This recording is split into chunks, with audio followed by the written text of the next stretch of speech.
இயேசுவுக்கே புகழ்.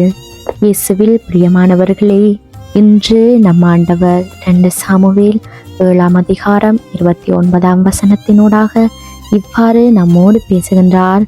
உம் ஊழியனின் குடும்பம் இன்றும் உமது ஆசியை பெறுவதாக. இன்று நாம் திரு குடும்ப பெருவிழாவை கொண்டாடி கொண்டிருக்கிறோம். இயேசு, மரி, சூசை ஆகியோர் எம் குடும்பங்களுக்கு முன் உதாரணமாக இருக்கிறார்கள்.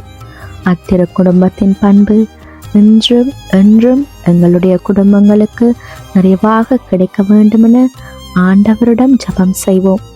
திரு குடும்பத்தின் அடித்தளம் ஆண்டவருடைய வார்த்தை.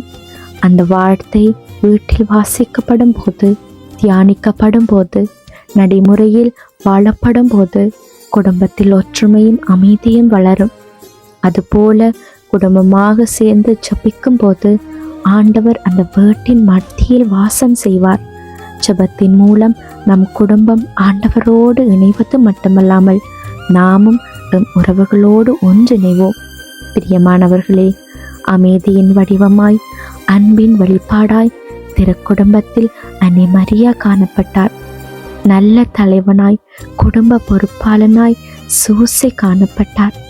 கீழ்ப்படிவின் பிள்ளையாய், உதவி செய்வதில் கருத்தாய், அன்பானவராய் இயேசு காணப்பட்டார்.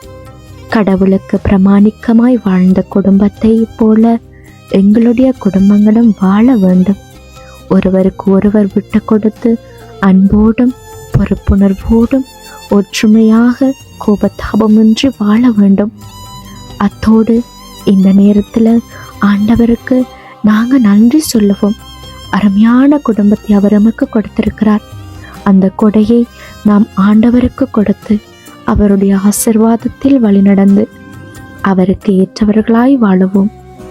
ஆண்டவரே, உம்முடைய வாக்கின்படியே உம்முடைய அடியாரின் வீட்டை ஆசீர்வதிப்பீராக என்று தாவீதின் ஜெபம் ஒவ்வொரு குடும்பத்தின் தினசரி ஜெபமாக மாறட்டும். ஆமேன்.